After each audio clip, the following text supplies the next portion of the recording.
a guia, Deus que me alumia.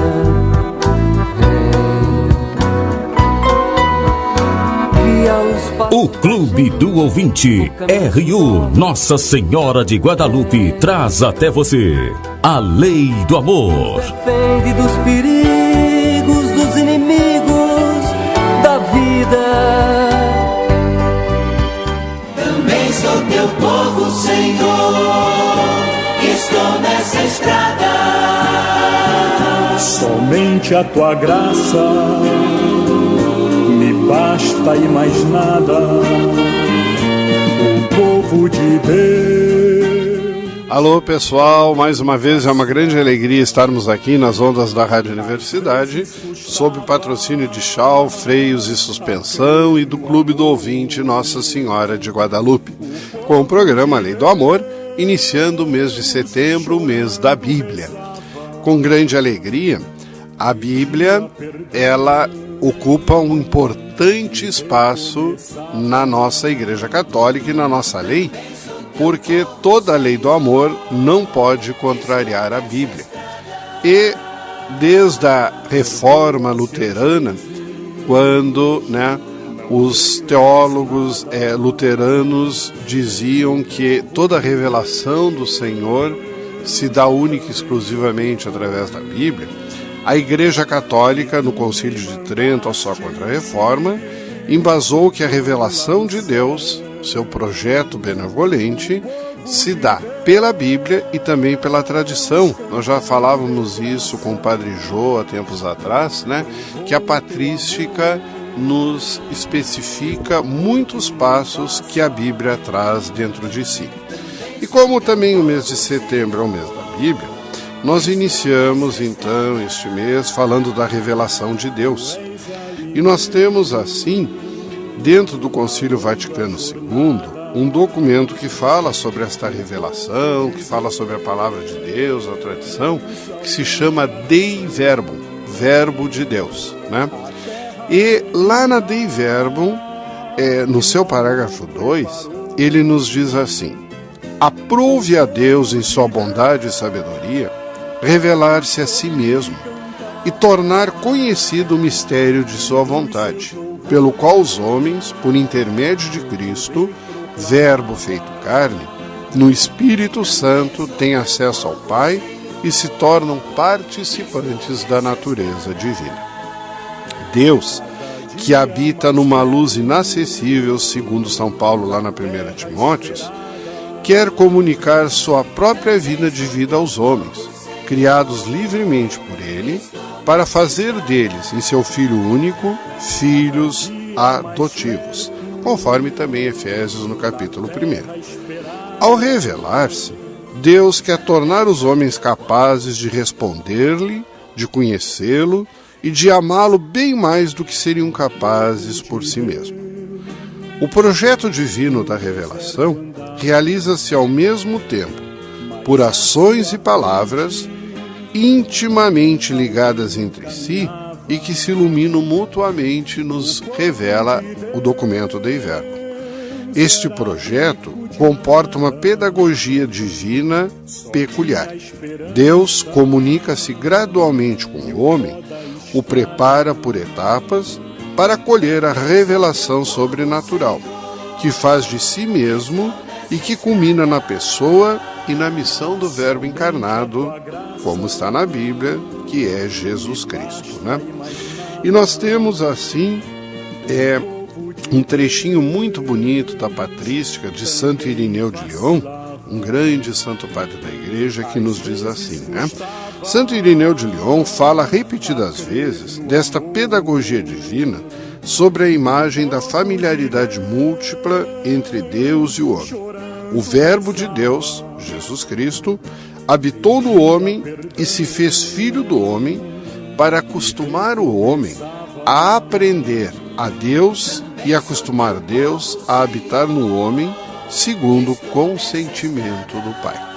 Olha que coisa bonita, Deus aprender e se habituar a habitar no homem como templo vivo do Espírito Santo, e o homem cada vez mais sentir este envolvimento com Deus. Desde a origem, Deus se dá a conhecer. Nós podemos acompanhar na Bíblia, né? Deus criando e conservando todas as coisas pelo Verbo, oferece aos homens um testemunho perene de si mesmo na criação, nos diz São Paulo no capítulo 1 dos Romanos. E além disso, decidindo abrir o caminho da salvação sobrenatural, manifestou-se a si mesmo desde o princípio aos nossos primeiros pais. Depois da sua queda, com a promessa da redenção, deu-lhes a esperança da salvação, lá no livro do Gênesis, capítulo 3. E cuidou continuamente do gênero humano para dar a vida eterna a todos aqueles que, perseverando na prática das boas obras, procuram a salvação, segundo a inspiração de São Paulo, quando escreve aos Romanos no capítulo 2. No devido tempo, chamou Abraão para fazer dele pai de um grande povo.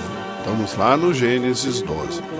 Povo que depois dos patriarcas, ele instruiu por meio de Moisés e dos profetas, para que o reconhecessem como o único Deus vivo e verdadeiro, Pai providente e juiz justo, e para que esperassem o Salvador prometido. Assim, preparou Deus, através dos tempos, o caminho ao Evangelho. Convidou-os a uma comunhão íntima consigo mesmo, revestindo-os de uma graça e de uma justiça resplandecentes. Isso nós encontramos também no documento da Dei Verbo, que trata da revelação do Senhor. Esta revelação não foi interrompida pelo pecado de nossos pais. Deus, com efeito, após a queda deles, com a promessa da redenção, os consolou com a esperança da salvação e velou permanentemente pelo gênero humano, a fim de dar a vida eterna a todos aqueles que, pela perseverança na prática do bem, procuram a salvação.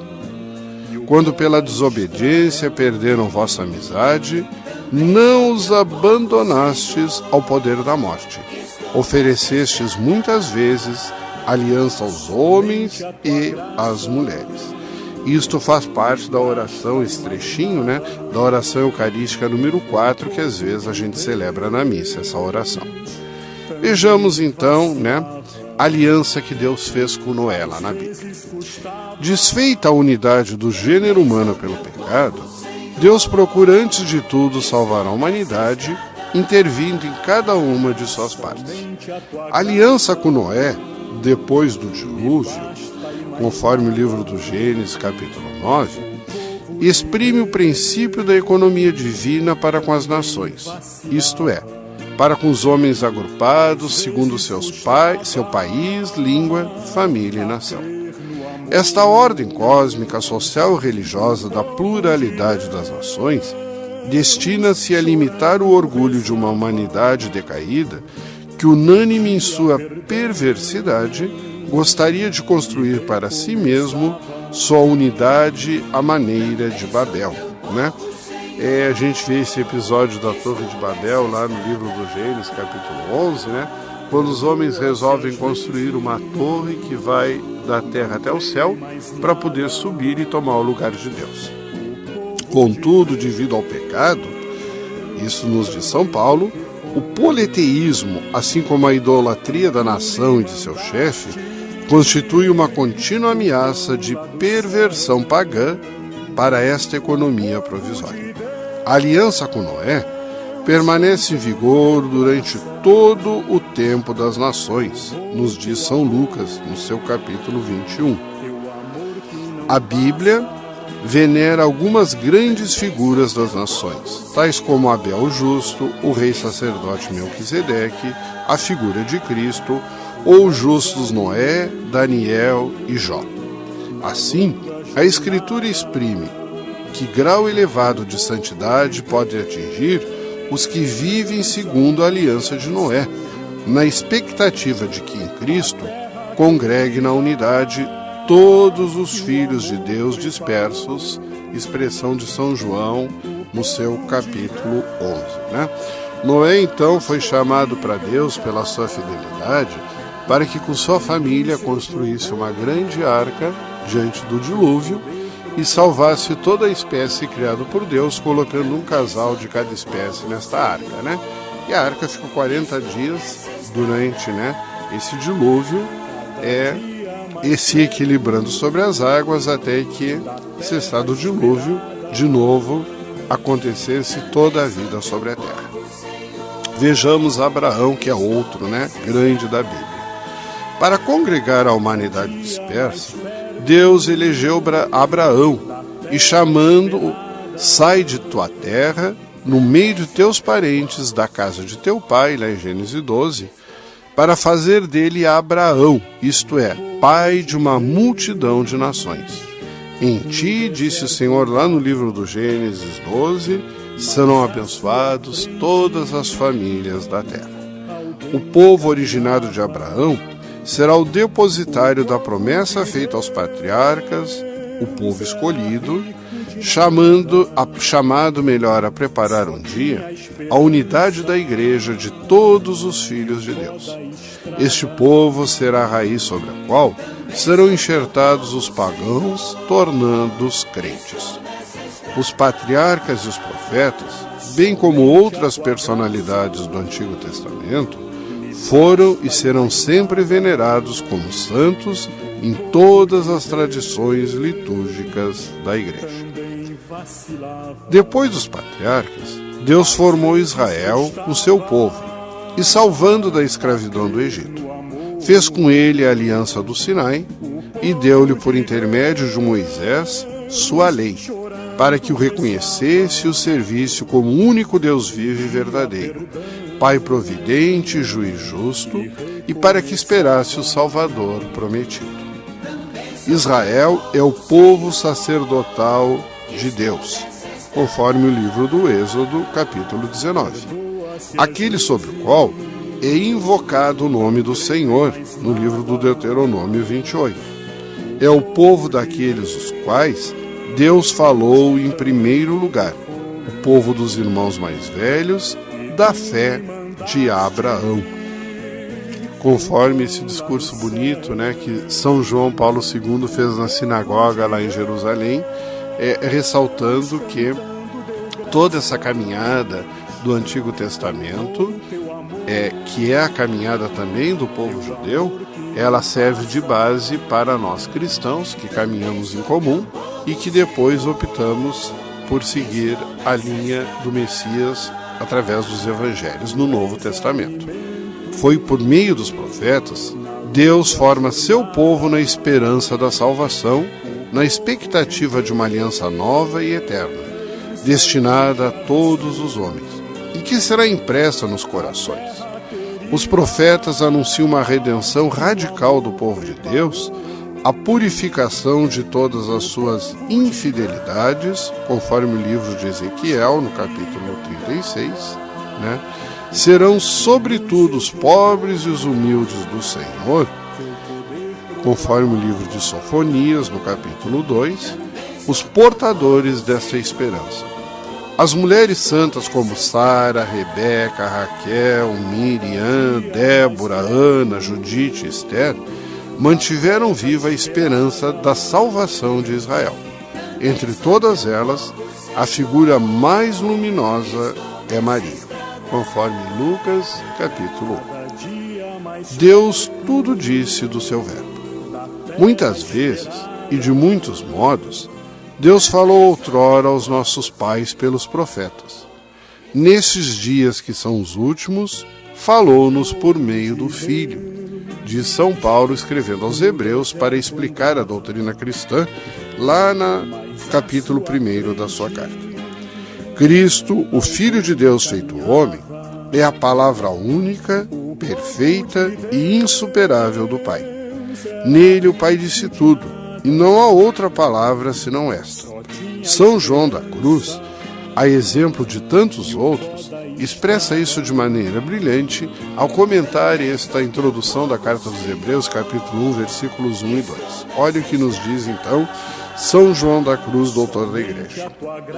Porque em dar-nos como nos deu seu Filho, que é só a palavra única e não outra não há, tudo nos falou de uma só vez nessa única palavra, e nada mais tem a falar. De fato, aquilo que outrora falou parcialmente aos profetas, agora nos disse inteiramente em seu Filho, nos dando a tudo que é seu próprio Filho. Portanto, se alguém ainda quiser interrogar o Senhor e pedir-lhe visões ou revelações, não só cometeria uma insensatez, como ofenderia a Deus, por não fixar seu olhar único em Cristo e buscar fora dele coisas diferentes ou novidades. Essa São João da Cruz escreve esse parágrafo na sua obra intitulada Subida ao Monte Carmelo. Eu me recordava, assim, lendo isso, né, que eu assistia a um programa de televisão de um canal e apareceu um senhor lá falando sobre a Bíblia. Não é católico esse senhor, né? E falando sobre a Bíblia, ele alegava que ele tinha, né, visões do Senhor. Ele tinha locuções interiores do Senhor e colocava algumas ideias. E aí o pastor que estava lá com ele disse assim, mas isso não está na Bíblia. E esse senhor disse assim, não está na Bíblia. Deus está corrigindo os erros da Bíblia através de mim. E olha exatamente o que nos diz São João, né? Pedir visões ou revelações não só cometeria insensatez, como ofenderia a Deus. Então eu acho que é muita insensatez eu achar que Deus não respeita toda uma tradição, uma caminhada, institui sobre os apóstolos uma igreja apostólica e agora pega alguém e este alguém diz absurdos porque Deus o chama para corrigir a Bíblia. Quando o documento da Igreja Dei Verbo nos diz que a revelação foi feita e encerrada na Bíblia, não vai haver uma modificação da Bíblia, nós podemos descobrir novas revelações estudando mais profundamente os versículos da Bíblia, né? Mas não podemos modificar a Bíblia, não podemos modificar as palavras da Bíblia, né? Então, muitas vezes a gente está assim, uma pessoa diz, tal frase, isso aí está na Bíblia. Eu às vezes fico pensando, mas será que está na Bíblia? Na minha não está. Não sei qual é a Bíblia que usa, né? Porque tem tanta tradução de Bíblia que a gente não sabe que interesses tem, né? Mas isso aí Deus disse. Olha, eu não acho que Deus tenha dito isso, porque eu realmente nunca li, nunca ouvi, né? Então as pessoas às vezes fazem revelações que não são tão claras, né? E pior é que se convencem disso e não buscam se modificar. Conforme o pensamento de São João da Cruz, estão ofendendo, né, com muita ingratidão ao próprio Deus e não estão fixando o seu olhar em Cristo ou buscando, né, nele a perfeição da caminhada, mas realmente estão buscando fora dele coisas diferentes ou novidades, né? Então não é por aí. A economia cristã, portanto, como aliança nova e definitiva, jamais passará. E já não há que esperar nenhuma nova revelação pública antes da gloriosa manifestação de nosso Senhor Jesus Cristo, conforme Dei Verbo número 4. Todavia, embora a revelação seja terminada, não está explicitada por completo. Cabe à fé cristã captar gradualmente ao longo dos séculos todo o seu alcance.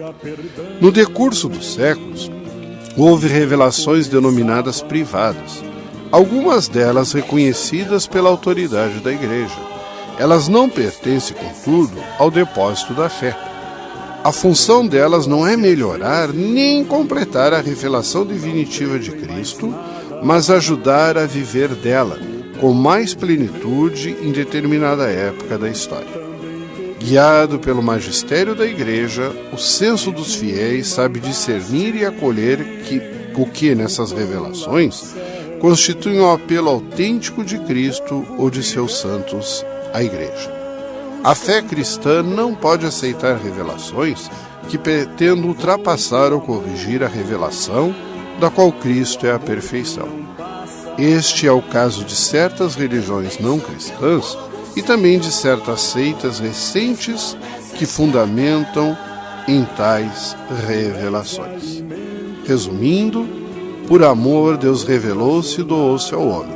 Assim, ele oferece uma riquíssima e definitiva resposta às questões que o homem se faz acerca do sentido e do objetivo de sua vida.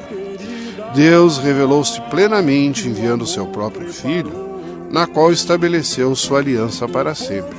O Filho é a palavra definitiva do Pai, de modo que depois dele não haverá outra revelação.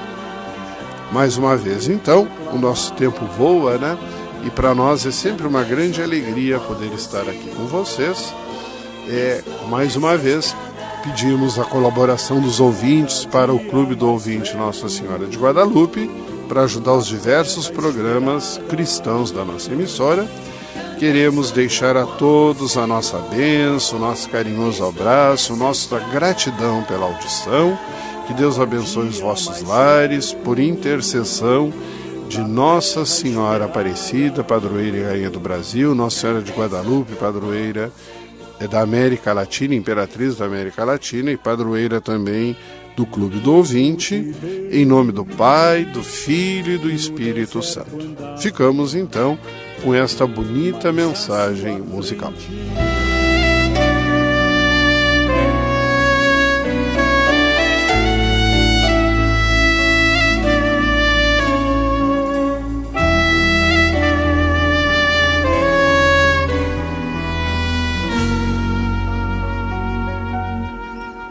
Todo joelho se dobrará e toda língua proclamará que Jesus Cristo é o Senhor. Todo joelho se dobrará e toda língua proclamará Jesus Cristo é o Senhor.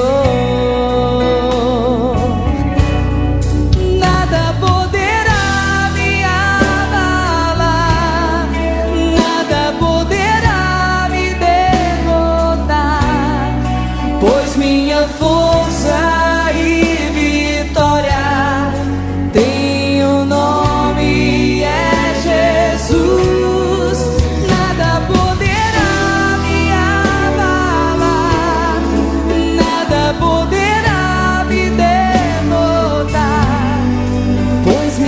Força e vitória é Jesus.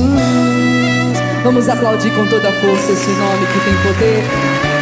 Jesus, nosso Senhor.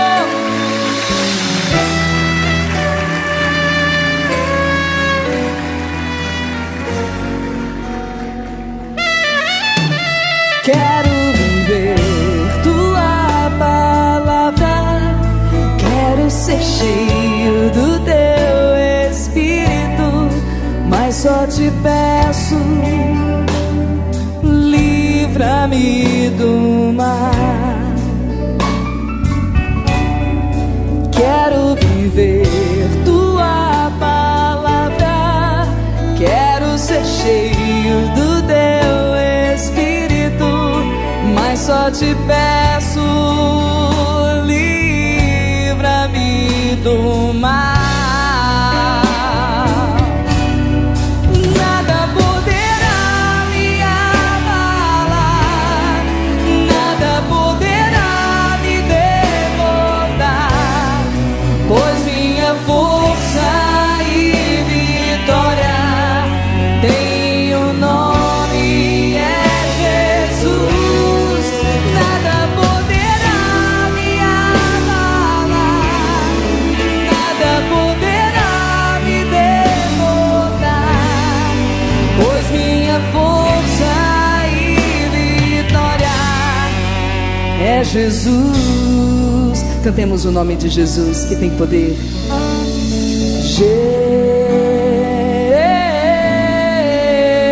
Jesus, Jesus,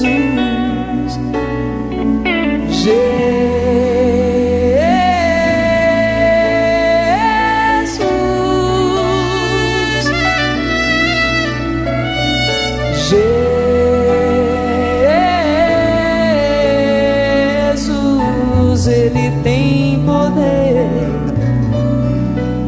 Jesus.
é Jesus. Mais uma vez vamos aplaudir o nosso Deus, Jesus, Senhor das nossas vidas, das nossas famílias. Ele é o Senhor. Força nessa palma, é pra Jesus.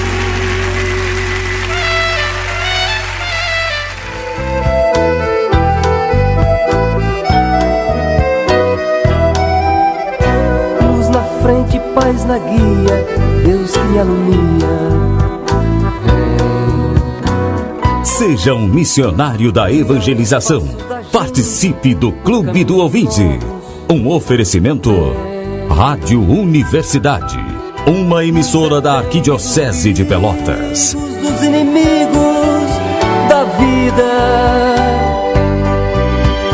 vem, ó Deus, nos defender, nos proteger. Vem.